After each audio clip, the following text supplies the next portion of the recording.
सतनाम श्री वाहिगुरु साहिब जी। फिरत फिरत प्रभ आया, परया तो सरनाय। नानक की प्रभ बेनती, अपनी भगति लाए। सतनाम श्री वाहिगुरु साहिब जी। धनासरी महला पंजवा। दीन दर्द निवार ठाकुर, राखै जानकी आप। तरन तारण हर निध, दुख न सकै व्याप। दीन दर्द निवार ठाकुर,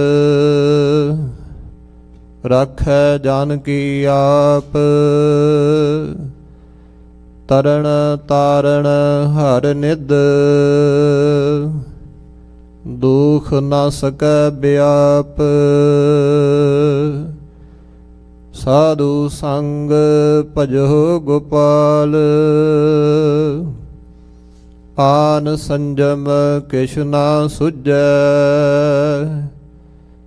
एह जतन काट कल काल, रहाउ।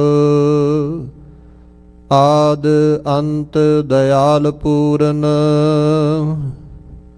तिस बिना नहीं कोय। जन्म मरण निवार हर जप,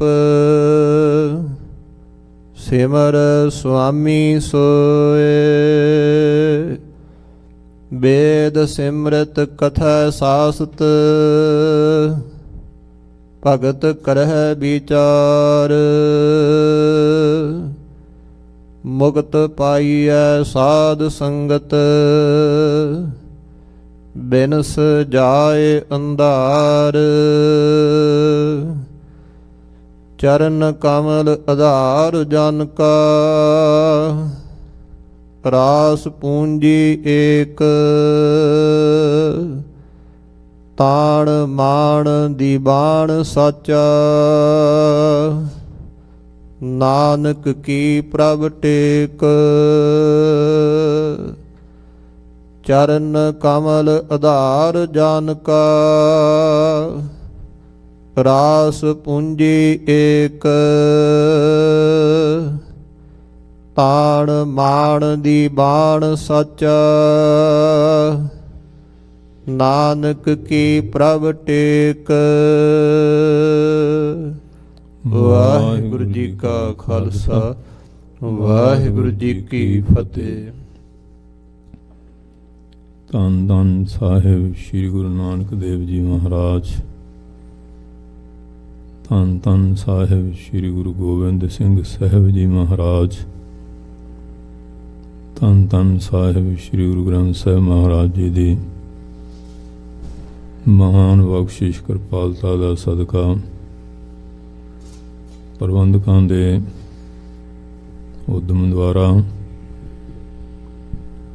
शाम दे दीवाना विच श्री रहराज साहिब जी दे नितनेम और चल रही सूरज प्रकाश ग्रंथ विचों मसंदां विच आईयां होईयां उन ताइयां दे प्रसंग दीयां साखियां चलदियां आ रहीयां हन। अज दा जो प्रसंग है उहदे विच इतो मसंद जो इन्हां दा मुखी सी, जिस तरह माता जी दे निमित्त संगत वालों कोई चूड़ा वगैरह भेजा गया, संगत का इन्हां दे उत्ते बड़ा विश्वास सी, पर यह विश्वास घात कर जांदे सी। जिस तरह आप लुको लिया ਜਦੋਂ ਗੁਰਸਿੱਖ ਆਇਆ, ਮਹਾਰਾਜ ਨੂੰ ਬੇਨਤੀ ਕੀਤੀ। ਪੁੱਛਣ ਤੋਂ ਝੂਠ ਬੋਲਿਆ। ਅਸਲੀਅਤ ਪ੍ਰਗਟ ਹੋਣ ਤੋਂ ਬਾਅਦ ਫਿਰ ਮਹਾਰਾਜ ਨੇ ਜਿਸ ਤਰ੍ਹਾਂ ਇਹਨਾਂ ਦੇ ਕਰਮਾਂ ਦਾ ਫਲ ਭੁਗਤਾਇਆ, ਇਹ ਅਨੰਦਪੁਰ ਸਾਹਿਬ ਵੀ ਵਾਕਿਆ ਹੋਇਆ। ਦੂਸਰਾ ਦੇਹਰਾਦੂਨ। ਇਹ ਪ੍ਰਸੰਗ ਨੰਬਰਵਾਰ ਚੱਲਦੇ ਆ ਰਹੇ ਆ, ਕਿਉਂਕਿ ਅੱਜ ਵੀ ਦੇਖਿਆ ਜਾਏ, ਜੇ ਕਹੀਏ ਵੀ ਬੰਦ ਹੋ ਗਿਆ, ਬੰਦ ਨਹੀਂ ਹੋਇਆ, ਇਹ ਚੱਲੀ ਜਾ ਰਿਹਾ। ਪਰ ਗ੍ਰੰਥਾਂ ਵਿੱਚ ਲਿਖਿਆ, ਗੁਰ ਕੇ ਧਨ ਕੋ ਜੇ ਨਰ ਹਰ ਹੈ, ਹੱਥ ਤੇਜ ਬਭੂਤ ਦੁਖੀ ਹੋਏ ਮਰ ਹੈ। ਜਿਹੜਾ ਗੁਰੂ ਘਰ ਦੇ ਧਨ ਦੀ ਚੋਰੀ ਕਰਦਾ, ਉਹਦਾ ਤਪ ਤੇਜ ਨਾਸ ਹੋ ਜਾਂਦਾ ਹੈ, ਔਰ ਬੜਾ ਦੁੱਖ ਭੋਗ ਕੇ ਫਿਰ ਉਹ ਮਰਦਾ ਹੈ। ਪਰ ਜਦੋਂ ਮਨ ਦੇ ਵਿੱਚ ਲੋਭ ਲਹਿਰਤ ਨੀਜਰ ਵਾਜੈ, ਕਾਇਆ ਡੂਬੈ ਕੇਸਵਾ। ਪਰ ਮਹਾਰਾਜ ਜੇ ਮਿਹਰ ਕਰੇ, ਸੰਸਾਰ ਸਮੁੰਦੇ ਤਾਰ ਗੋਬਿੰਦੇ, ਵਾਹਦੇ ਬਾਪ ਬੀਠਲਾ। ਨਹੀਂ ਤਾਂ ਇਹਦੀ ਲਪੇਟ ਵਿੱਚ ਰਾਜਨੀਤਿਕ ਬੰਦੇ ਲੈ ਲਓ, ਸਮਾਜਿਕ ਲੈ ਲਓ, ਵਿਵਹਾਰਕ ਲੈ ਲਓ, ਧਾਰਮਿਕ ਬੰਦਿਆਂ ਦੇ ਅੰਦਰ ਵੀ ਐਸੀਆਂ ਕਮੀਆਂ ਪੇਸ਼ੀਆਂ ਦੇਖਣ ਵਿੱਚ ਆਉਂਦੀਆਂ ਹਨ। ਲੇਕਿਨ ਨਾਲ ਸੱਚ ਵੀ ਹੈ, ਇਮਾਨਦਾਰ ਗੁਰਮੁਖ ਪਿਆਰੇ ਵੀ ਹੈ, ਜਿਨ੍ਹਾਂ 'ਤੇ ਗੁਰੂ ਦੀ ਕਿਰਪਾ ਹੈ। ਪਰ ਮਹਾਰਾਜ ਸੱਚੇ ਪਾਤਸ਼ਾਹ ਦਿਆਲੂ ਆ ਕਿ ਸਾਡੇ ਬਜ਼ੁਰਗ ਸਤਿਗੁਰਾਂ ਨੇ ਇਹ ਪ੍ਰਥਾ ਜਿਹੜੀ ਸੀ ਆਰੰਭ ਕੀਤੀ ਹੈ, ਕਾਫੀ ਲੰਮਾ ਸਮਾਂ ਸਹੀ ਵੀ ਚੱਲਦੀ ਰਹੀ। ਹੌਲੀ ਹੌਲੀ ਕਮਜ਼ੋਰੀ ਆਉਂਦੀ ਤੁਰੀ ਗਈ। ਜਦੋਂ ਬ੍ਰਿਕਸ਼ ਪੁਰਾਣਾ ਹੁੰਦਾ, ਸੇਕ ਪੈ ਜਾਂਦੀ ਹੈ, ਲੱਕੜ ਨੂੰ ਘੁਣ ਲੱਗ ਜਾਂਦਾ, ਕਈ ਤਰ੍ਹਾਂ ਦੇ ਰੋਗ ਪੈਦਾ ਹੁੰਦੇ ਆ। ਇਸ ਤਰ੍ਹਾਂ ਕਈ ਵਾਰੀ ਪੁਰਾਣੀਆਂ ਪਰੰਪਰਾ ਚੱਲੀ ਆਉਂਦੀਆਂ, ਉਹਨਾਂ 'ਚ ਵੀ ਬੜੇ ਦੋਸ਼ ਪੈਦਾ ਹੋ ਜਾਂਦੇ ਆ। ਸਮੇਂ ਸਮੇਂ ਦੇ ਨਾਲ ਮਹਾਂਪੁਰਖਾਂ ਨੇ ਫਿਰ ਉਹਨਾਂ ਦਾ ਸੁਧਾਰ ਕੀਤਾ, ਉਹ ਕਮੀਆਂ ਪੇਸ਼ੀਆਂ ਦੂਰ ਕਰਨ ਦੇ ਯਤਨ ਵੀ ਕਰਦੇ ਰਹੇ। ਇਹ ਵੀ ਪਤਾ ਕਿ ਮਹਾਰਾਜ ਅੰਤਰਜਾਮੀ ਹੈ, ਸਭ ਕੁਝ ਜਾਣਦੇ ਆ, ਫਿਰ ਵੀ ਇਨਸਾਨ ਦੀ ਬੁੱਧੀ ਦੇ ਉੱਤੇ ਪੜਦਾ ਪੈ ਜਾਂਦਾ ਹੈ।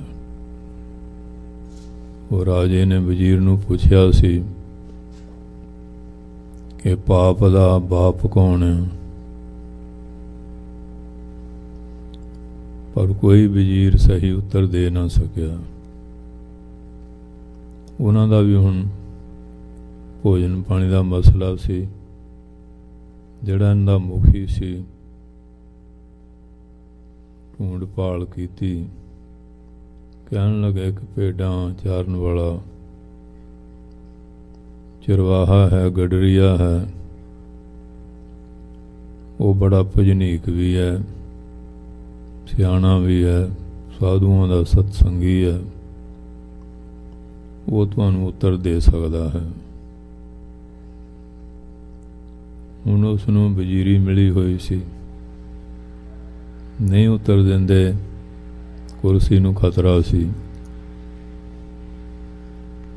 ਭਾਵੇਂ ਪਦਵੀ ਬੜੀ ਉੱਚੀ ਸੀ, ਪਰ ਆਪਣੇ ਸਵਾਰਥ ਵਾਸਤੇ ਉਹ ਭੇਡਾਂ ਦੇ ਚਰਵਾਹੇ ਦੇ ਕੋਲ ਪਹੁੰਚਿਆ। ਜਾ ਕੇ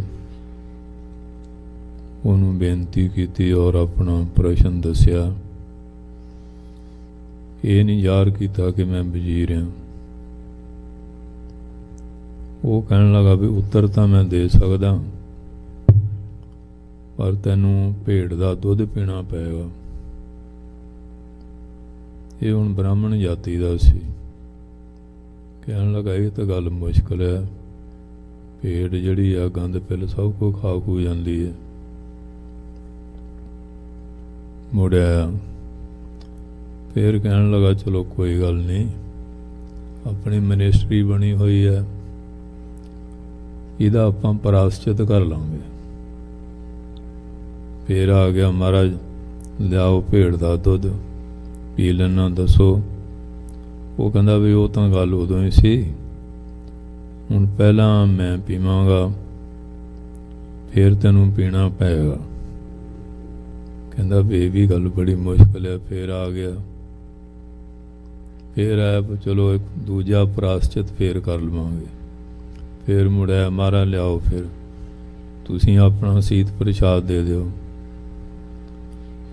ਉਹ ਕਹਿਣ ਲੱਗਾ ਨਹੀਂ ਵੀ ਹੁਣ ਗੱਲ ਅੱਗੇ ਚਲੇ ਗਈ, ਪਹਿਲਾਂ ਮੈਂ ਪੀਵਾਂਗਾ ਫਿਰ ਮੇਰਾ ਕੁੱਤਾ ਪੀਏਗਾ ਫਿਰ ਮਿਲੇਗਾ। ਕਹਿੰਦਾ ਇਹ ਤਾਂ ਬਈ ਫਿਰ ਔਖਾ ਹੀ ਆ, ਕੁੱਤੇ ਦਾ ਝੂਠਾ ਪੀਣਾ।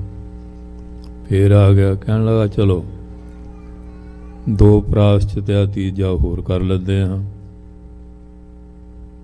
ਫਿਰ ਸਾਧ ਸੰਗਤ ਜੀ ਮੁੜਿਆ, ਜਿਸ ਵੇਲੇ ਉਹ ਪੀਣ ਲਈ ਤਿਆਰ ਹੋਇਆ ਉਹਨੂੰ ਗੁੱਟ ਫੜ ਲਿਆ। ਕਹਿਣ ਲੱਗਾ ਪਾਪ ਦਾ ਬਾਪ ਲੋਭ ਆ, ਲੋਭੀ ਕਾ ਵਿਸਾਹੂ ਨਾ ਕੀਚੇ।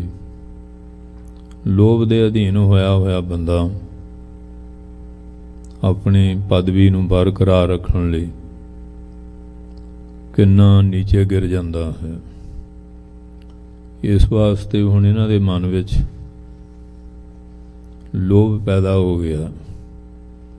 ਜਦੋਂ ਆਪਾਂ ਇਹੋ ਜਿਹਾ ਪ੍ਰਸੰਗ ਦੂਏ ਦਾ ਪੜ੍ਹਦੇ ਸੁਣਦੇ ਸੁਣਾਉਂਦੇ ਹਾਂ, ਬੜੇ ਖੁਸ਼ ਹੁੰਦੇ ਹਾਂ ਕਿ ਮਸਾਂਦੇ ਉਹ ਕਰਦੇ ਸੀ। ਕਿ ਜੇ ਹੁਣ ਆਪੋ ਆਪਣੇ ਮਨ ਨਾਲ ਝਾਤ ਮਾਰ ਕੇ ਦੇਖੀਏ ਤੇ ਸਾਡੇ ਚੋਂ ਵੀ ਇਹੋ ਜਿਹੇ ਬੰਦੇ ਬਹੁਤ ਨਿਕਲੇ ਹੋਣੇ। ਆਪਾਂ ਉਹਨਾਂ ਤੋਂ ਵੀ ਅੱਗੇ ਬਹੁਤ ਟੱਪ ਗਏ ਹਾਂ। ਭਾਵੇਂ ਮਹਾਰਾਜ ਨੇ ਉਹਨਾਂ ਨੂੰ ਸਜ਼ਾ ਦੇ ਦਿੱਤੀਆਂ, ਮਹਾਰਾਜ ਨੇ ਉਹਨਾਂ ਦੇ ਕਰਮਾਂ ਦਾ ਫਲ ਧਰਮਰਾਜ ਦੁਆਰਾ ਨੇ ਆਪ ਭੁਗਤਾ ਕੇ ਫਿਰ ਵੀ ਉਹਨਾਂ ਦਾ ਭਲਾ ਕਰ ਦਿੱਤਾ, ਪਰ ਆਪਣਾ ਦਾ ਭਲਾ ਵੀ ਨਹੀਂ ਹੋਣਾ।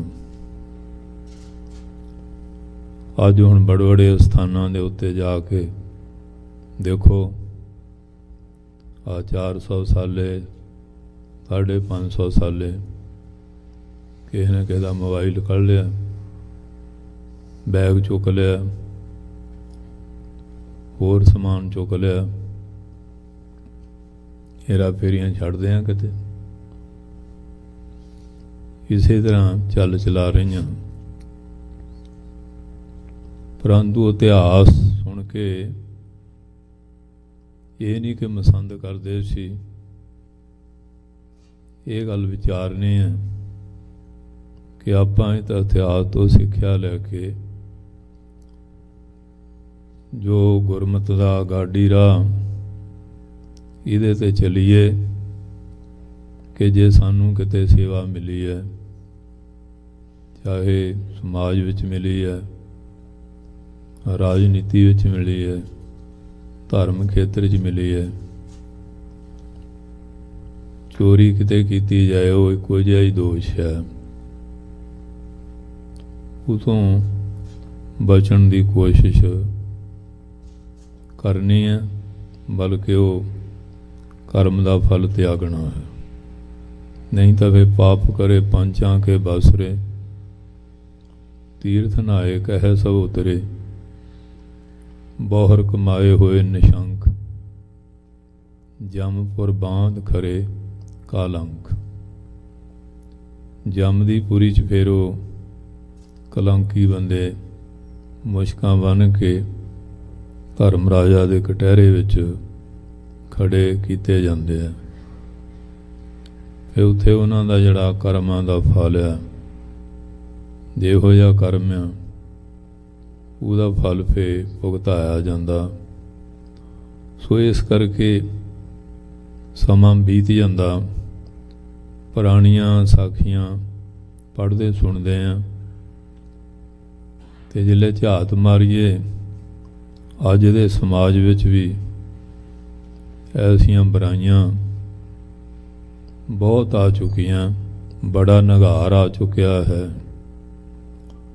ਪਰ ਜਿਹੜੇ ਉਹ ਸੰਸਥਾ ਦੇ ਕਾਬਜ ਹੁੰਦੇ ਆ, ਉਹਨਾਂ ਕੋਲ ਇੱਕ ਰਾਜਨੀਤਿਕ ਪੱਖ ਵੀ ਹੁੰਦਾ,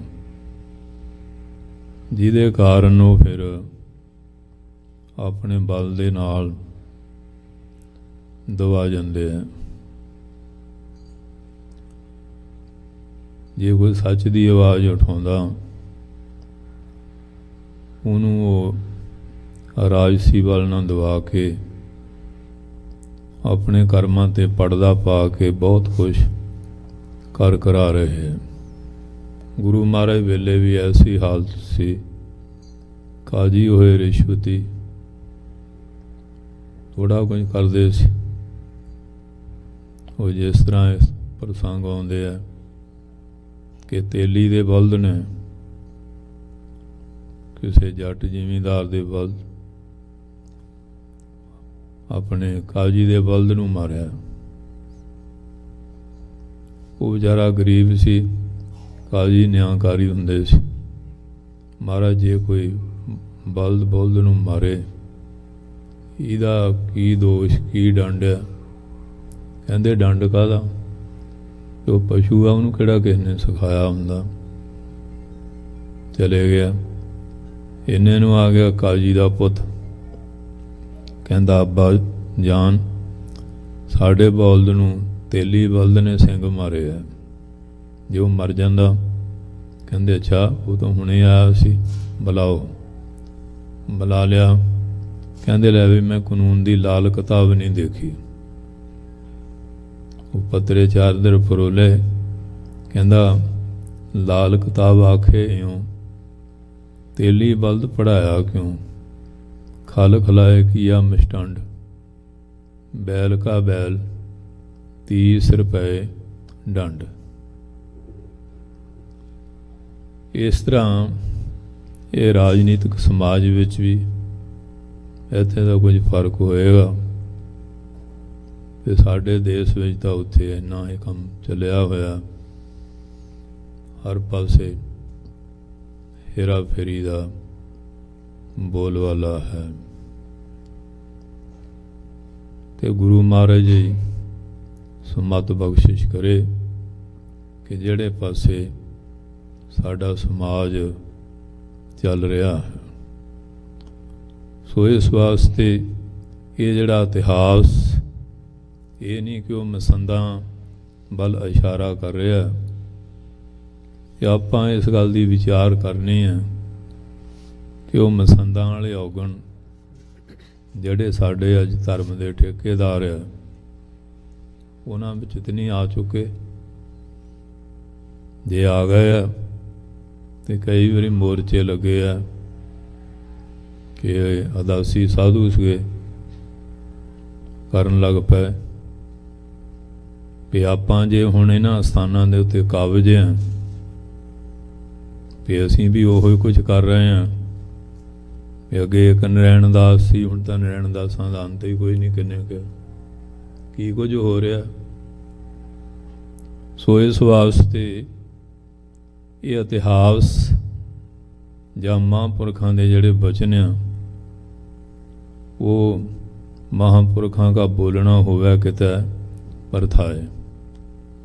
ਉੱਥੇ ਇੱਕ ਸਥਾਨ ਸੀ, ਗਿਆਨੀ ਜੀ ਤਾਂ ਉੱਧਰ ਲਈ ਹਨ। ਉਹ ਬੀਬੀ ਕੋਈ ਆਈ, ਉਹਦੀ ਉੱਥੇ ਉਹ ਕਿਤੇ ਮੁਰਕੀ ਡਿੱਗ ਪਈ। ਉਹ ਸੇਵਾਦਾਰ ਬੀਬੀ ਝਾੜੂ ਫੇਰ ਰਹੀ ਸੀ, ਉਹ ਵਿਚਾਰੀ ਭੋਲੀ ਅਖਿਆ ਮੁਰਕੀ ਹੈ। ਤੇ ਉਹ ਜਿਹੜੇ ਗ੍ਰੰਥੀਆਂ ਨੇ ਦੇਖਿਆ, ਪਹਿਲਾਂ ਤਾਂ ਹੱਥ ਨਾਲ ਆਰ ਜਾ ਕੇ ਮਾਰੀ ਐਵੇਂ ਐਵੇਂ, ਫਿਰ ਉਹ ਜੇਬ ਵਿੱਚ ਪਾ ਲਈ। ਉਹ ਹੁਣ ਲੜਕੀ ਦਾ ਪੇਕੇ ਪਿੰਡ ਨੇੜੇ ਸੀ।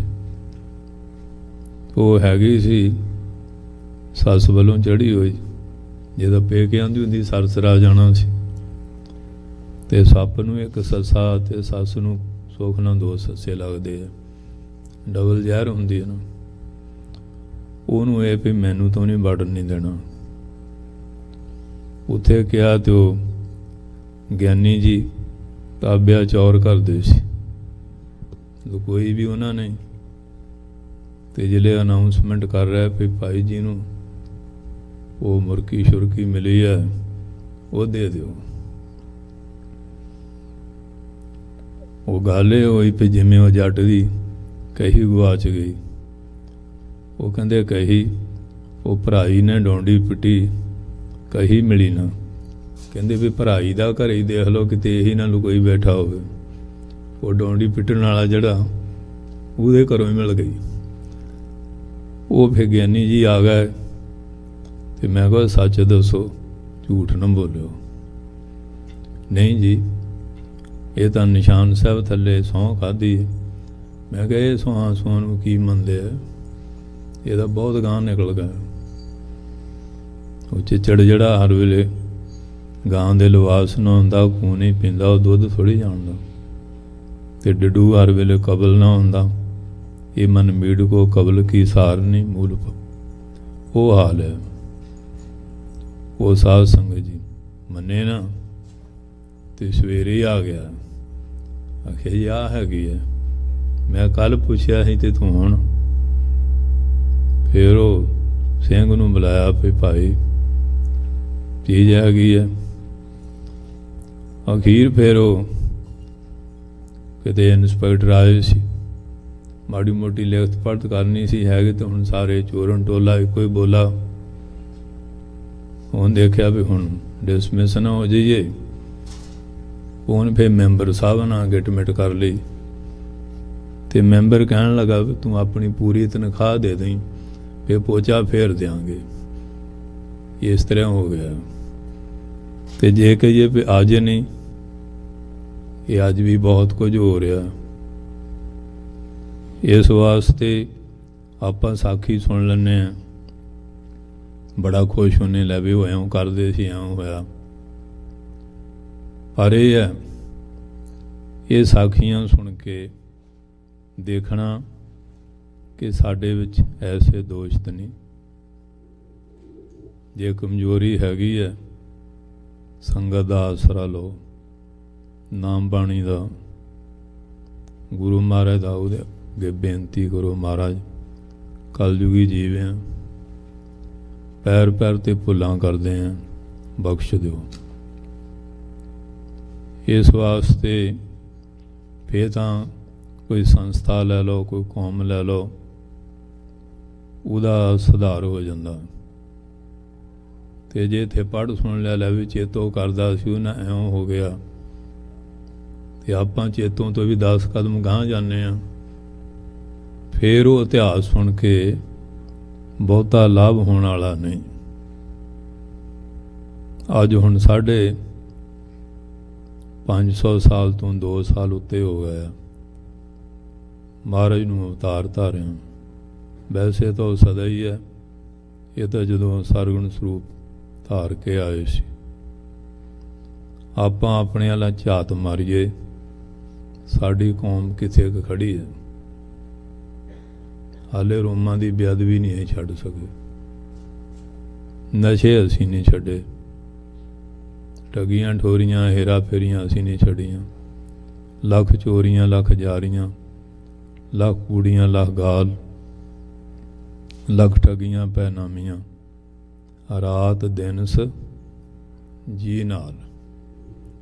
ਜਿੱਥੇ ਕੋਈ ਬੈਠਾ ਉਹ ਜਿੰਨਾ ਦਾ ਲੱਗਦਾ ਲਾ ਰਿਹਾ। ਤੇ ਜਿਵੇਂ ਉੱਲੂ ਜਿਹੜੀ ਡਾਲੀ ਤੇ ਬੈਠਾ, ਇਸ ਵੇਲੇ ਸਾਡੀ ਕੌਮ ਦੇ ਅੰਦਰ ਇਹ ਬੜਾ ਨਗਾਰ ਆ ਚੁੱਕਿਆ ਆ। ਇਤਿਹਾਸ ਸੁਣ ਕੇ ਆਪਾਂ ਹਰੇਕ ਨੇ ਆਪੋ ਆਪਣੇ ਮਨ ਨਾਲ ਝਾਤ ਪਾਉਣੀ ਹੈ ठीक है कलयुग का प्रभाव है, कोई बंदा भी गलती कर सकता, हो सकती है, पर जो गलती करके उसका सुधार कर रहा तो बड़ी हिम्मत है, बहुत बड़ी हिम्मत होंगी। विधि चंद का जीवन पढ़ो, लखू धाड़वी का पढ़ो, सज्जन ठग, कौडे राक्ष, होर किन्ने इतिहास विच आए, बाद विच वो किड्डियां उच्च उच्च पदवियां दे उत्ते पहुंचे है कि जीवन विच जे कोई संगत दे प्रभाव ना कोई समा बनिया, संगत दे प्रभाव ना इन्नियां उच्चियां पदवियां पाइयां ते गुरु महाराज ने उन्होंने बड़ बड़ियां पदवियां नाल नवाजिया। पर जे आपां मुड़ के ओही करी कराई जाने आ फिर तां गल नहीं। एक बारी महापुरख आए पिंडरां वाले, वो लखू धाड़वी जिहड़ा होया फिर तां बहुत बड़ा गुरसिख बन गया ना। नितनेम तो अलहदा 21 जपजी साहब तो दे पक्के ही सी। ते जदों बुद्धू दा वो आवे वास्ते लंगर दी अरदास, ये लखू ही सीगा जिन्हें कहा असी बुद्धू दा आवा कच्चा, ये लखू सी। पहला धाड़वी सी, पर महाराज दी संगत ना किड्डी उच्ची पदवी नूं पा गया। उहदी रसना ते श्री जपजी साहब दा निवास हो गया ते रसना विच एडी वड्डी बरकत आ गई। आवा कच्चा रहा, पर महाराज ने कहा भी फेरा भाई कच्चा पक्या भा बिक जाएगा। वो गुरसिख ਉਹਦੇ परिवार का मिलिया, कहन लगा जी मैनू पछाणदे आ? मैं कहा हाँ, भी तू अमरधारी सिंह आ, तू 10वें पातशाह का सिख आ। सिख की आइडेंटिफिकेशन तो यही है ना, ਜਿਹੜੇ 5 ककार आ, रहत मर्यादा है, तो कोई विशेष हो दस दो। वो कहन लगा जी मैं लखू के परिवार चों। मैं उन्होंने नमस्कार की, फिर धानिया गुरमुख प्यारिया, फिर तुसीं सदियां तो जुड़े, हाले तक तुसीं सिੱਖੀ नाल जुड़े हुए हैं। बीज जड़ा कायम है। सो इस वास्ते ये जड़ा इतिहास ये चेतो मसंद तक सीमित नहीं। ये इतिहास सानू सिक्ख्या दिंदा उन्हां मसंदां वाले जां चेतो वाले जिहड़े औगण आ वो साडे विच ना आ जाण। ते जे तां उन्हां दोषां नूं दूर कर लांगे फिर महाराज बख्शिंदिया। जे भुली जे चुकी साईं पी तिहिंजी काढ़िया, जिन्हां नेहो तू जाने लगा चूर मरौ से बाढ़िया। हो न छोड़ो कंत पासरा सदा रंगीला लाल प्यारा, यह मिहंजा आसरा। सो इस करके गुरमुख प्यारिओ, ये नहीं कि चेतो की गल सुन के उत्थे लै भी उन्हों आ होया इस तरह होया। ये देखना अपने मना ना झात पा के ये चेतो वालियां बिरतियां, ये तामशी बिरतियां जां रजोगुणी बिरतियां जड़ियां वो हर इंसान दे अंदर किसी न किसी रूप दे विच चल चला रही। तुसीं इत्थे बैठे हैं, जिहड़े उत्थे बैठे हैं तुसीं उन्हां ते यकीन कर लैंदे आ।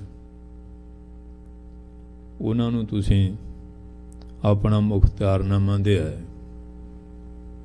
ये बहुत घटनावां हो रही हैं, वो मुख्तियारनामे का लाभ लैके सारा कुछ आपे हड़प लेंदे आ।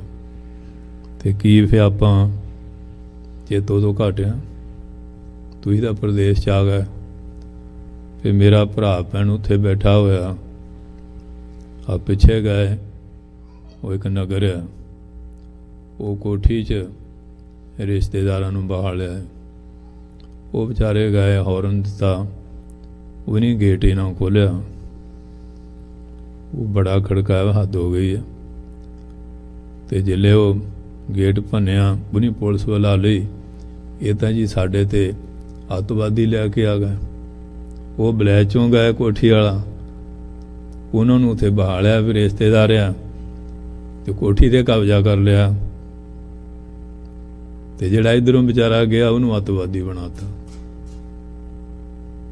ਏਜੰਟੀਆਂ ਜਿਹੜੇ ਕਰਦੇ ਇਹਨਾਂ ਦਾ ਇਹ ਹਾਲ ਆ। ਉਹ ਜਿਹੜੇ ਮਾਇਆ ਹੜੱਪ ਲੈਂਦੇ ਹਨ, ਜਿਹੜੇ ਜਾਓ ਪਹਿਲਾਂ ਤਾਂ ਸਹੀ ਫੋਨ ਹੀ ਨਹੀਂ ਦੱਸਣਾ, ਬੰਬੇ ਦਾ ਲਿਖਾ ਦੇਣਾ। ਹੁਣ ਬੰਬਾ ਉੱਥੇ ਕਿੱਥੇ ਲੱਜੂਗਾ?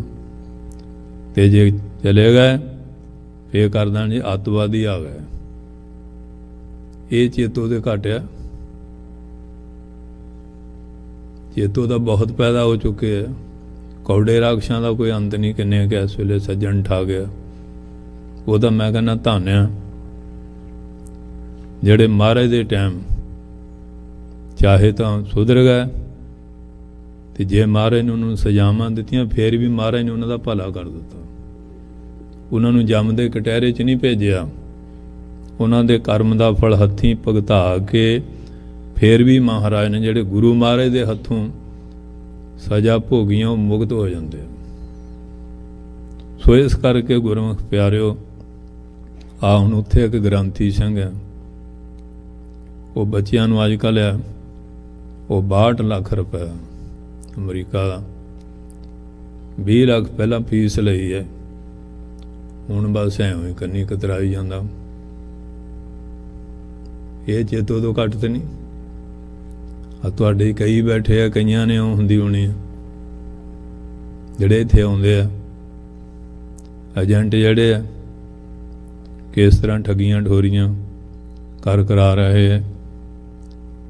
ਇਸ ਵਾਸਤੇ ਇਹ ਸਮਾਜ ਦੇ ਵਿੱਚ ਐਸੀਆਂ ਬਿਮਾਰੀਆਂ, ਐਸੇ ਦੋਸ਼ਾ ਕੰਨਿਆਂ ਬੈਠੀਆਂ ਵਿਆਹ ਦੇ ਲਾਲਚ ਆ ਜਾਂਦੀਆਂ। ਆ ਹੁਣੇ ਸਾਡੇ ਕੋਲ ਰੋਂਦੇ ਗਏ ਆ ਟੱਬਰ, ਨਿਆਣੇ ਜਮਾ ਲੈਂਦੇ ਆ, ਕੁੱਟਮਾਰ ਕਰਦੇ ਆ। ਆ ਵਕੀਲ ਵਿੱਚ ਬੈਠੇ ਆ, ਇਹ ਦੱਸਦੇ ਆ ਕਿ 95% ਡਿਵੋਰਸਾਂ ਦੇ ਕੇਸ ਆ। ਸਾਡੇ ਸਿੱਖਾਂ ਦੇ 2 ਰਿਸ਼ਤੇ ਗੁਰੂ ਗ੍ਰੰਥ ਸਾਹਿਬ ਦੀ ਹਜ਼ੂਰੀ 'ਚ ਹੁੰਦੇ ਆ। ਕਿਹੜੇ ਕਿਹੜੇ ਆ ਖਿਆਲ ਆ? ਇੱਕ ਤਾਂ ਗ੍ਰਸਤ ਦਾ ਸੰਸਾਰੀ ਰਿਸ਼ਤਾ, ਦੂਜਾ ਆ ਜਿਹੜੇ ਖੰਡੇ ਵੜ ਦਾ ਅੰਮ੍ਰਿਤ ਛਕਦੇ ਆ। ਜੇ ਗੁਰੂ ਗ੍ਰੰਥ ਸਾਹਿਬ ਦਾ ਪ੍ਰਕਾਸ਼ ਨਾ ਹੋਵੇ, 5 ਪਿਆਰੇ ਪੂਰੀਆਂ ਬਾਣੀਆਂ ਪੜ੍ਹ ਕੇ ਵੀ ਅੰਮ੍ਰਿਤ ਤਿਆਰ ਕਰ ਲੈਣ, ਕਿਸੇ ਨੇ ਛਕਣ ਨੂੰ ਤਿਆਰ ਨਹੀਂ ਹੋਣਾ।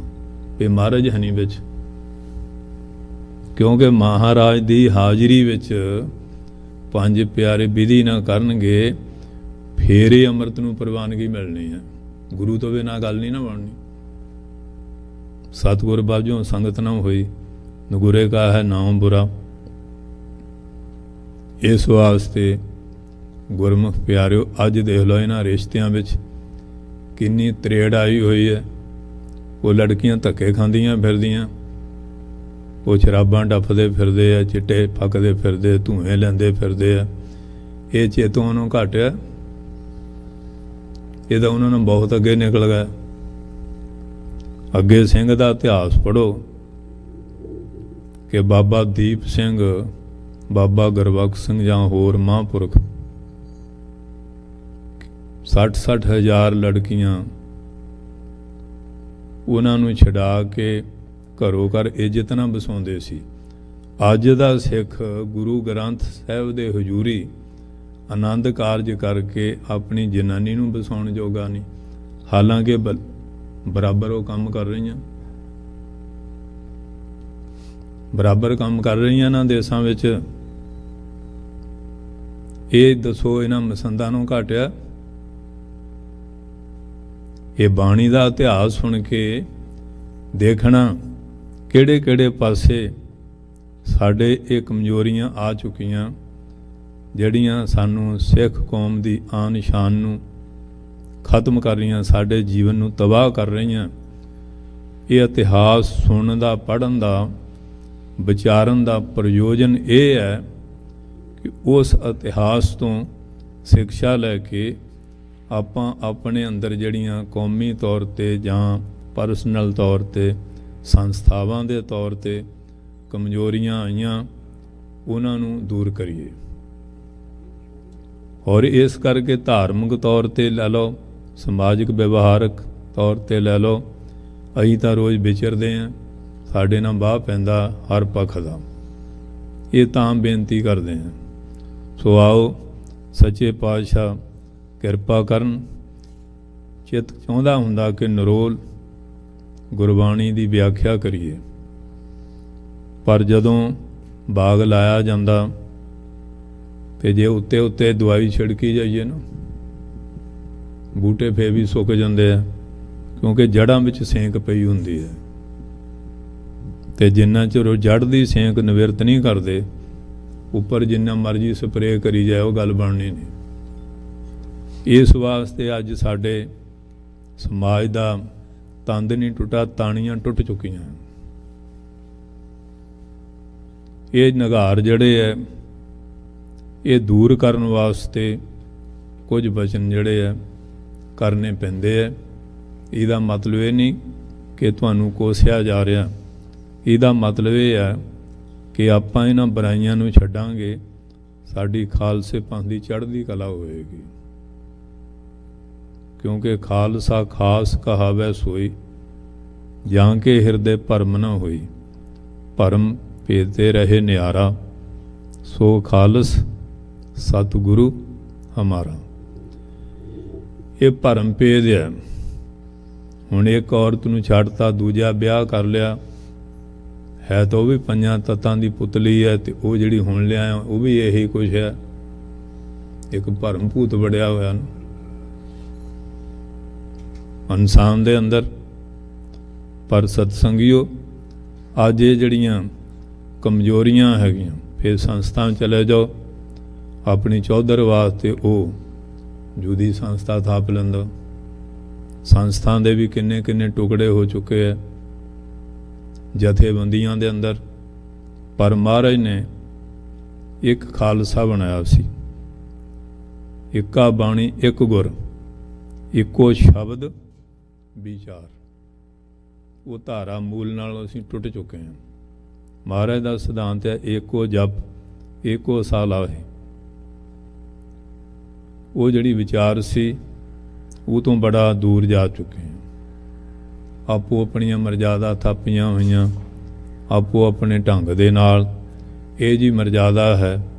जे कहिए भी जिहड़ी महाराज ने चलाई सी वो मर्यादा किहड़ी है, ते जिहड़े चार बंदियां ने इकट्ठे होकर बना लई वो मर्यादा तो है।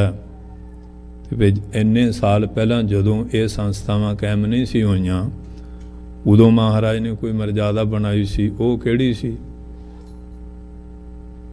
कि महाराज बिना मर्यादा ते आ सारे काम करदे कराउंदे रहे। सो इस वास्ते इस तरह के बड़े दोष जिहड़े है वो पैदा हुए है।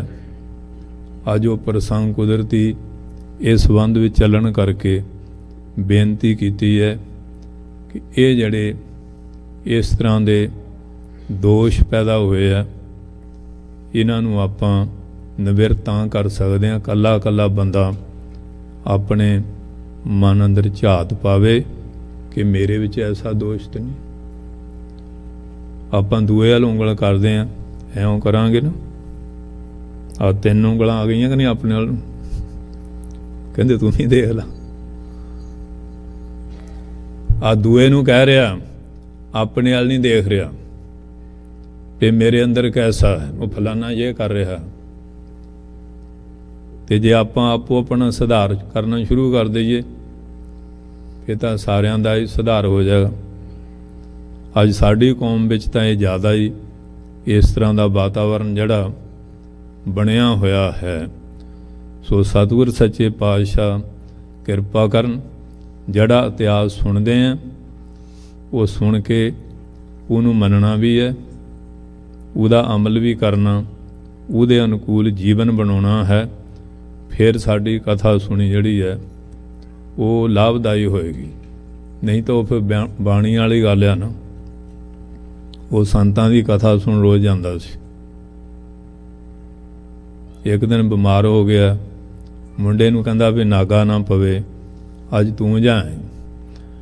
वो संत कथा करते सी भी जिहड़ी गऊ आ इहनूं माता का दर्जा आ, क्योंकि 84 ਲੱਖ ਜੂਨਾਂ ਵਿੱਚ ਜਿਹੜਾ 83ਵਾਂ ਉਹ ਗਾਂ ਦਾ ਨੰਬਰ ਮੰਨਿਆ, ਉਹ ਤੋਂ ਬਾਅਦ ਮਨੁੱਖ ਜੂਨ ਮਿਲਦੀ ਹੈ। ਇਸ ਕਰਕੇ ਇਹਨੂੰ ਮਾਤਾ ਦਾ, ਇਹਦਾ ਦੁੱਧ ਵੀ ਮਾਤਾ ਦੇ ਦੁੱਧ ਦੇ ਸਮਾਨ ਮੰਨਿਆ ਗਿਆ ਗਊ ਦਾ। ਇੱਧਰ ਤਾਂ ਮੱਝਾਂ ਹੁੰਦੀਆਂ ਨਹੀਂ, ਗਾਈਆਂ ਹੀ ਹਨ। ਸੋ ਇਸ ਵਾਸਤੇ ਇਹ ਨਹੀਂ ਕਿ ਮੱਝ ਦਾ ਮਾੜਾ, ਪਰ ਕੁਝ ਹਰ ਚੀਜ਼ ਦੀ ਆਪੋ ਆਪਣੀ ਵੈਰਾਈਟੀ, ਉਹਦੀ ਵਿਸ਼ੇਸ਼ਤਾ ਹੁੰਦੀ ਹੈ। ਸੋ ਇਸ ਕਰਕੇ ਸਾਧ ਸੰਗਤ ਜੀ, ਭਈ ਗਊ ਮਾਤਾ ਹੁੰਦੀ ਹੈ। ਉਹ ਬਾਣੀਆਂ ਦੀ ਦੁਕਾਨ ਸੀ ਖਲ ਵੜੇਵਿਆਂ ਦੀ, ਤੇ ਉੱਥੇ ਉਹ ਸੈਂਪਲ ਰੱਖੇ ਹੁੰਦੇ ਹਨ ਬੋਰਿਆਂ ਦੇ ਮੂੰਹ ਜਾਂ ਖੋਲ ਕੇ, ਤੇ ਆਪਣੇ ਉੱਥੇ ਗਾਈਆਂ ਦੁੱਧ ਪੀ ਲੈਂਦੇ ਆ, ਤੇ ਜਦੋਂ ਦੁੱਧ ਨਾ ਦੇਣ ਡੰਡੇ ਮਾਰ ਕੇ ਕੱਢ ਦਿੰਦੇ ਆ। ਸੜਕਾਂ 'ਤੇ ਵੀ ਤੁਰੀਆਂ ਫਿਰਦੀਆਂ, ਫਸਲਾਂ ਦਾ ਵੀ ਉਜਾੜਾ ਬਹੁਤ ਹੋ ਰਿਹਾ, ਤੇ ਟੋਕਰਾ ਤੂੜੀ ਨਹੀਂ ਪਾਉਣੀ, ਉਜਾੜਾ ਕਰਾ ਲੈਣਾ। ਉਵੇਂ ਗਊ ਨੂੰ ਪੇੜਾ ਵੀ ਦੇਈ ਜਾਂਦੇ ਆ, ਇਸ ਤਰ੍ਹਾਂ ਦਾ ਵੀ ਕਰੀ ਕਰਾਈ ਜਾਂਦੇ ਆ। ਉਹ ਹੁਣ ਵਡੇਵਿਆਂ ਨੂੰ ਮੂੰਹ ਪਾ ਲਿਆ ਉਹਨੂੰ, ਤੇ ਜਦ ਨੂੰ ਲਾਲਾ ਜੀ ਦਾ ਮਨ ਨਾ ਟਿਕਿਆ ਵੀ ਮੁੰਡਾ ਪਤਾ ਨਹੀਂ ਦੁਕਾਨ ਹੀ ਨਾ ਉਜਾੜ ਦੇਵੇ। ਕਿ ਸਾਡੇ ਬੁੱਢੇ ਜਿਹੜੇ ਨਾ ਪੁੱਤ ਪੋਤਿਆਂ ਵਾਲਾ ਹੋਇਆ, ਫੇਰ ਵੀ ਕਹਿਣਾ ਇਹਨੂੰ ਸਮਝ ਨਹੀਂ। ਤੇ ਗੋਰੇ 18 ਸਾਲ ਤੋਂ ਬਾਅਦ ਕਹਿੰਦੇ ਹੁਣ ਤੂੰ ਆਪਣੇ ਪੈਰਾਂ ਤੇ ਖਲੋ, ਅਸੀਂ ਇਹਨਾਂ ਨੂੰ ਸੁਤੰਤਰ ਹੋਣ ਹੀ ਨਹੀਂ ਦੇਣਾ, ਇਹ ਸਟੈਂਡ ਹੀ ਨਹੀਂ ਕਰਦੇ। ਇਹਦਾ ਹਲੇ ਕਾਕਾ ਹੀ ਹੈ, ਇਹ ਹੁਣ ਪੋਤਿਆਂ ਵਾਲਾ ਹੋ ਗਿਆ, ਹਲੇ ਕਾਕਾ ਹੀ ਹੈ। ਤੇ ਇਸ ਤਰ੍ਹਾਂ ਕਈ ਆ ਬੁੱਢੇ ਬੁੱਢੀਆਂ ਨੇ ਡਿਵੋਰਸ ਬੜੇ ਕਰਾਤੇ ਆ, ਉਹ ਪੁਰਾਣੀਆਂ ਆਦਤਾਂ ਛੱਡਦੇ ਨਹੀਂ, ਤੋਖਣਾ ਦੇਈ ਜਾਣੇ ਮੁੰਡਿਆਂ ਨੂੰ, ਉੱਥੇ ਲੜਾਈ ਪੜ੍ਹਾਈ ਕਰਾਈ ਜਾਣੀ। ਇਹੋ ਜਿਹਾ ਵੀ ਵਾਤਾਵਰਨ ਬਹੁਤ ਚੱਲਦਾ, ਪਰ ਬਦਲ ਜਾਣਾ ਚਾਹੀਦਾ। ਜ਼ਮਾਨਾ ਬਾਤੋਂ ਨਾ ਸ਼ਾਜ਼ਤ ਤੋਬਾ ਜ਼ਮਾਨਾ ਵਸਾਜ। ਸਮਾਂ ਤੇਰਾ ਸਾਥ ਨਹੀਂ ਦਾ, ਸਮੇਂ ਅਨੁਕੂਲ ਤੂੰ ਹੀ ਬਦਲ ਜਾ। ਹੁਣ ਠੰਡ ਆ ਗਈ ਹੈ, ਕਹੇ ਵੀ ਮੈਂ ਤਾਂ ਮਲਮਲ ਦਾ ਪਾਉਣਾ, ਫਿਰ ਨਮੂਨੀਆ ਨਾ ਆਕੜ ਕੇ ਮਰ ਜਾ। ਹੁਣ ਠੰਡ ਆ ਗਈ ਹੈ ਤਾਂ ਕੱਪੜੇ ਗਰਮ ਪਾਉਣੇ ਹੀ ਪੈਣਗੇ ਨਾ, ਸਮੇਂ ਨਾਲ ਬਦਲਣਾ ਪੈਂਦਾ ਹੈ। ਪਰ ਆਪਾਂ ਨਹੀਂ। ਤਾਤਸਿਆ ਕੂਪੰ ਮਿਤੀ ਬਣਵਾਣਾ ਕਿਸ਼ਾਰੰਗ ਪੁਰਸ਼, ਕਹਿੰਦੇ ਜਿਹੜੇ ਸਿਆਣੇ ਪੁਰਸ਼ ਆ ਉਹ ਪੇ ਦਾਦੇ ਦੀ ਲਾਈ ਹੋਈ ਬੌਲੀ ਦਾ ਖਾਰਾ ਪਾਣੀ ਨਹੀਂ ਪੀਂਦੇ, ਉਹ ਆਪ ਉਦਮ ਕੱਢ ਕੇ ਪਾਣੀ ਪੀਂਦੇ ਆ। ਤੇ ਬੁੱਢਿਆਂ ਦੀ ਬੌਲੀ ਖਾਰੀ ਹੈ ਤਾਂ ਉਹ ਪੀ ਕੇ ਜ਼ਰੂਰੀ ਮਰੋੜ ਦਸਤ ਲਵਾਉਣੇ ਆ, ਤੂੰ ਆਪ ਉਦਮ ਕਰ ਲਾ। ਕਿਸ਼ਾਰੰਗ ਜਲੰਕਾ ਪੁਰਸ਼ਾ ਭਵੰਤੀ। ਇਸ ਕਰਕੇ ਸਿਆਣੇ ਪੁਰਸ਼ਾਂ ਦਾ ਤੇ ਐਸਾ ਹੀ ਹੁੰਦਾ। ਹੁਣ ਪੁਰਾਣਾ ਹੁੰਦਾ ਸੀ ਇਹ ਜੀ, ਸਾਤੋਂ ਬਿਨਾਂ ਕੀ ਕਰਨਗੇ। ਪਹਿਲਾਂ ਡੱਲਾਂ ਨਾਲ ਢਾਡੀ ਸੰਗੋਂ ਪਾਣੀ ਹੁੰਦਾ ਸੀ, ਫਿਰ 400 ਬੋਕੇ ਆ ਗਏ, ਫਿਰ ਹਲ ਟੁਲਟ ਜਾ ਮਿੱਟੀ ਦੀਆਂ ਟਿੰਡਾਂ ਲੋਹੇ ਦੀਆਂ ਆ ਗਈਆਂ, ਢਿੰਗਲੀਆਂ ਚੱਲਦੀਆਂ ਸੀ, ਫਿਰ ਆ ਨਲਕੇ ਛਲਕੇ ਆ ਗਏ, ਬੋਰ ਆ ਗਏ। ਹੁਣ ਸਮਰਸੀਬਲ ਬਸ ਇਉਂ ਬਟਨ ਨੱਪਦੇ ਪਾਣੀ ਆ ਜਾਂਦਾ। ਹੁਣ ਬੁੱਢੇ ਤਾਂ ਹੈ ਨਹੀਂ, ਹੁਣ ਇਹ ਪਾਣੀ ਨਹੀਂ ਪੀਂਦੇ, ਪਰ ਅਸੀਂ ਵਿਕਸਿਤ ਨਹੀਂ ਹੋਣ ਦਿੰਦੇ ਆਪਣੀ ਔਲਾਦ ਨੂੰ। ਉਹਨਾਂ ਨੂੰ ਇਸ ਚੁੰਗਲ ਵਿੱਚ ਰੱਖਿਆ ਹੋਇਆ, ਕੋਈ ਵੱਧ ਫੁੱਲ ਫੈਲ ਨਾ ਸਕਣ। ਇਸੇ ਕਰਕੇ ਸਾਡਾ ਜਿਹੜਾ ਸਮਾਜ ਪੁਰਾਣਾ ਹਿੰਦੂ ਧਰਮ ਜੇ ਸਮੁੰਦਰੋਂ ਪਾਰ ਚਲੇਗਾ, ਆਪਣਾ ਧਰਮ ਨਹੀਂ ਰਹਿਣਾ। ਇਹ ਤਾਂ ਇਹੀ ਕੁਛ ਕਰਦੇ ਰਹੇ, ਤੇ ਜਿਹੜੇ ਇੱਧਰਲੇ ਲੋਕ ਸੀ ਇਹ ਜਾ ਕੇ ਉੱਥੇ ਕਾਬਜ ਹੋ ਕੇ ਆਪਣੀ ਸੱਤਾ ਜਮਾ ਲਈ। 1250 ਸਾਲ ਗੁਲਾਮੀ ਦਾ ਜੂਲਾ ਇਹਨਾਂ ਦੇ ਗਲ ਰਿਹਾ, ਤੇ ਹੁਣ ਆਪਾਂ ਸਮੁੰਦਰੋਂ ਪਾਰ ਦੌੜੇ ਆ ਰਹੇ ਹਾਂ। ਇੱਥੇ ਵੀ ਤੁਹਾਡੇ MP ਆ, ਹੁਣੇ ਇੱਕ MP ਮਿਲਣ ਆਏ ਸੀ। ਇਸ ਕਰਕੇ ਗੁਰਮੁਖ ਪਿਆਰਿਓ, ਅੱਜ ਲੋੜ ਹੈ ਜਿਵੇਂ ਸੰਸਾਰ ਵਿਕਸਿਤ ਹੋ ਰਿਹਾ, ਅਸੀਂ ਵਿਕਸਿਤ ਹੋਈਏ, ਅਸੀਂ ਤਰੱਕੀ ਕਰੀਏ। ਜੇ ਆਪਾਂ ਵਿਦਿਆ ਵੀ ਹਰ ਕੰਮ ਹਰ ਖੇਤਰ 'ਚ ਉਹਨਾਂ ਦੇ ਬਰਾਬਰ ਨਹੀਂ ਬੈਠਾਂਗੇ, ਆਪਾਂ ਬਹੁਤ ਪਿੱਛੇ ਰਹਿ ਜਾਵਾਂਗੇ, ਅੱਗੇ ਬਹੁਤ ਪਿਛੜੇ ਪਏ ਹਾਂ। ਸੋ ਆਓ, ਸਤਿਗੁਰ ਸੱਚੇ ਪਾਤਸ਼ਾਹ ਨੇ ਧੰਨ ਗੁਰੂ ਗ੍ਰੰਥ ਸਾਹਿਬ ਨੂੰ ਗੱਦੀ ਦਿੱਤੀ। ਇਹਦਾ ਭਾਵ ਕੀ ਹੈ? ਇਹ ਬ੍ਰਹਮ ਵਿਦਿਆ। ਜੇ ਤੁਹਾਡੇ ਕੋਲ ਗਿਆਨ ਹੋਊਗਾ ਨਾ, ਤੁਸੀਂ ਕਾਮਯਾਬ ਹੋਵੋਗੇ। ਗਿਆਨ ਗੁਰੂ ਆਤਮ ਉਪਦੇਸ਼ੋ ਧਿਆਨ ਬਭੂਤ ਲਗਾਓ। ਇਹ ਗਿਆਨ ਗੁਰੂ ਹੈ। ਇਹਦਾ ਗਿਆਨ ਸੁਣਦੇ ਤਾਂ ਅਸੀਂ ਬਹੁਤ ਹਾਂ, ਪ੍ਰਚਾਰ ਵੀ ਬਹੁਤ ਹੋ ਰਿਹਾ, ਟੇਪਾਂ, ਸੀੜੀਆਂ, ਵਟਸਐਪਾਂ 'ਤੇ, ਚੈਨਲਾਂ 'ਤੇ, ਆਪਾਂ ਖੜੇ ਉੱਥੇ ਹੀ। ਉਹ ਬਾਣੀਆਂ ਕਹਿਣ ਲੱਗਾ ਤੇਰੀ ਮਾਂ ਬੜੇਵੇਂ ਖਾਈ ਜਾਂਦੀ, ਰੋਕਦਾ ਨਹੀਂ। ਕਹਿੰਦੇ ਬਾਪੂ ਜੀ ਪੰਡਿਤ ਜੀ ਨੇ ਵੀ ਇਹ ਕਿਹਾ ਸੀ ਵੀ ਗਊ ਮਾਤਾ ਤੁਸੀਂ ਵੀ ਤੇ ਮਾਂ ਆ ਤੇ ਮੈਂ ਕਿਵੇਂ ਰੋਕਾਂ। ਕਹਿੰਦੇ ਜੇ ਪੰਡਿਤ ਦੀ ਕਥਾ ਸੁਣੀ ਆਪਾਂ ਤਾਂ ਦੂਏ ਦਿਨ ਦੁਕਾਨ ਲਟਾ ਦਿਆਂਗੇ। ਕਹਿੰਦੇ ਵੀ ਤੂੰ ਰੋਜ਼ ਸੁਣ ਜਾਣਾ। ਕਹਿੰਦੇ ਮੈਂ ਤਾਂ ਕਾਂਦੀ ਮੋਰ ਸੁਣਦਾ ਸੀ, ਇੰਨਾ ਕੱਢ ਕੇ ਉੱਥੇ ਹੀ ਰੱਖਿਆ ਹੁੰਦਾ ਸੀ। ਅੱਜ ਸਾਡਾ ਵੀ ਇਹੀ ਹੈ। ਆ ਕਿੰਨੇ ਦ੍ਰਿਸ਼ਟਾਂਤ ਪ੍ਰਮਾਣ ਸਾਖੀਆਂ ਸੁਣਾਈਏ, ਜਿਹੜੇ ਪੁੱਛੀਏ ਕਹਿੰਦੇ ਬਾਬਾ ਜੀ ਚੇਤੇ ਨਹੀਂ। ਫਿਰ ਘਰ ਨੂੰ ਲੈ ਕੇ ਕੀ ਗਏ? ਕਾਰਾਂ ਦਾ ਤੇਲ ਫੂਕਿਆ, ਟਾਈਮ ਵੀ ਕੱਢਿਆ, ਵੱਜ ਕੇ ਵੀ ਚੌਂਕੜਾ ਮਾਰ ਕੇ ਬੈਠੇ ਉੱਥੇ ਆਨੰਦ ਨਾਲ ਸੋਫਿਆਂ ਸਾਫਿਆਂ 'ਤੇ ਬਹਿੰਦੇ ਸੀ। ਇਹ ਬਚਨ ਚੇਤੇ ਵੀ ਰੱਖਣੇ ਹੈ, ਉਹਨਾਂ ਦੇ ਅਨੁਕੂਲ ਜੀਵਨ ਵੀ ਬਣਾਉਣਾ ਹੈ। ਆਓ ਸਤਿਗੁਰ ਸੱਚੇ ਪਾਤਸ਼ਾਹ ਨੇ ਜੋ ਪਵਿੱਤਰ ਸ਼੍ਰੀ ਮੁਖ ਵਾਕ ਬਖਸ਼ਿਆ, ਤੇ ਨਿਹੰਗ ਸਿੰਘ ਬੈਠੇ ਅੱਜ ਪਾਠੀ, ਖੁਸ਼ੀ ਹੈ ਮੈਨੂੰ ਬੜੀ। ਪੜੋ ਭਾਈ। ਸਤਨਾਮ ਸ੍ਰੀ ਵਾਹਿਗੁਰੂ ਸਾਹਿਬ ਜੀ। ਧਨਾਸਰੀ ਮਹੱਲਾ ਪੰਜਵਾ। ਧਨਾਸਰੀ ਰਾਗ ਦੀ ਬਾਣੀ। ਪੰਜਵੇਂ ਸਤਿਗੁਰ ਜਿਨ੍ਹਾਂ ਦੀ ਕਿਰਪਾ ਨਾਲ ਗੁਰੂ ਗ੍ਰੰਥ ਸਾਹਿਬ ਦੀ ਸੰਪਾਦਨਾ ਹੋਈ। ਅੱਧ ਤੋਂ ਵੱਧ ਸ਼ਬਦ ਧੰਨ ਸ਼੍ਰੀ ਗੁਰੂ ਅਰਜਨ ਸਾਹਿਬ ਦੇ ਗੁਰੂ ਗ੍ਰੰਥ ਸਾਹਿਬ ਵਿੱਚ ਦਰਜ ਹੈ। ਕਿੱਡੀ ਵੱਡੀ ਕਿਰਪਾ ਮਹਾਰਾਜ ਕਰ ਗਏ। ਉਹਨਾਂ ਦੀ ਬਖਸ਼ਿਸ਼ ਵਿੱਚੋਂ ਇੱਕ ਸ਼ਬਦ ਦੀ ਵਿਚਾਰ ਕਰ ਰਹੇ ਹਾਂ। ਦੀਨ ਦਰਦ ਨਿਵਾਰ ਠਾਕੁਰ। ਦੀਨ ਗਰੀਬਾਂ ਦੀਆਂ ਦਰਦ ਜਿਹੜੀਆਂ ਪੀੜਾ, ਕਿਉਂਕਿ ਹੁਣ ਢਾਡੀ ਸਿੰਘਾਂ ਦਾ ਸਮਾਂ ਤਾਂ ਹੋਏ ਗਿਆ। 84 ਪ੍ਰਕਾਰ ਦੀ ਪੀੜ ਹੁੰਦੀ ਹੈ। ਉਹ ਦਰਦ ਦੀਨ ਦਰਦ ਨਿਵਾਰ ਠਾਕੁਰ। ਹੇ ਠਾਕੁਰ ਉਤਮ ਦੀ ਪਾਲਣਾ ਸੰਘਾਰ ਕਰਨ ਵਾਲੇ, ਸਾਡੀਆਂ ਦਰਦ ਪੀੜਾਂ ਦੂਰ ਕਰ ਦਿਓ। ਰੱਖੈ ਜਨ ਕੀ ਆਪ। ਜਿਹੜਾ ਉਹਦੀ ਸ਼ਰਨ ਵਿੱਚ ਆਉਂਦਾ ਉਹਨਾਂ ਜਨਾਂ ਦੀ ਲਾਜ ਰੱਖ ਲੈਂਦੇ। ਮਾਲੜੀ ਸਾਹਿਬ ਪ੍ਰਤੱਖਿਆ ਢਾਡੀ ਸਿੰਘੋ ਆਪਣੇ ਇਲਾਕੇ 'ਚ ਨਾ ਦਰਦਾਂ ਹਟਦੀਆਂ ਕਿ ਨਹੀਂ? ਹਟਦੀਆਂ, ਅੱਜ ਵੀ ਹਟਦੀਆਂ। ਉਹ ਗੋਬਿੰਦਪੁਰ ਆ ਬੰਗੀ, ਉੱਥੇ ਵੀ ਹੈਗਾ, ਦਕੋਹੇ ਵੀ ਹੈ। ਕਿਤੇ ਮਹਾਰਾਜ ਨੂੰ ਕੋਈ ਕੌਤਕ ਰੱਖਿਆ, ਕਿਤੇ ਕੋਈ। ਉਹ ਮਹਾਰਾਜ ਦੀ ਪਾਰਸ ਕਲਾ ਅੱਜ ਵੀ ਉਵੇਂ ਕਿਵੇਂ ਜਿਹੜੇ ਸ਼ਰਧਾ ਨਾਲ ਜਾਂਦੇ ਹੈ ਵਰਤਦੀ ਹੈ। ਰਾਖਿਆ ਜਨ ਕੀ ਆਪ, ਜਿਹੜਾ ਜਨ ਬਣ ਕੇ ਜਾਂਦਾ ਉਹਦੀ ਲਾਜ ਰੱਖਦੇ ਹਨ। ਤਰਨ ਤਾਰਨ ਹਰ ਨਿਧ। ਹਰੀ ਜਿਹੜਾ ਨਿਧੀ ਖਜ਼ਾਨਾ ਰੂਪਿਆ, ਪਾਪੀਆਂ ਨੂੰ ਤਾਰਨ ਵਾਸਤੇ ਉਹਦਾ ਨਾਮ ਤਾਰਨ ਬੇੜਾ ਰੂਪ ਹੈ। ਦੁਖ ਨਾ ਸਕੈ ਵਿਆਪ। ਜਿਵੇਂ ਬੇੜੇ ਜਾਂਦੇ ਆਪਾਂ ਮਗਰ ਮੱਛਾਂ ਦਾ, ਜਲ ਜੰਤੂਆਂ, ਤੰਦੂਆਂ ਤੁੰਦੂਆਂ ਦਾ ਕੋਈ ਡਰ ਨਹੀਂ ਨਾ ਹੁੰਦਾ।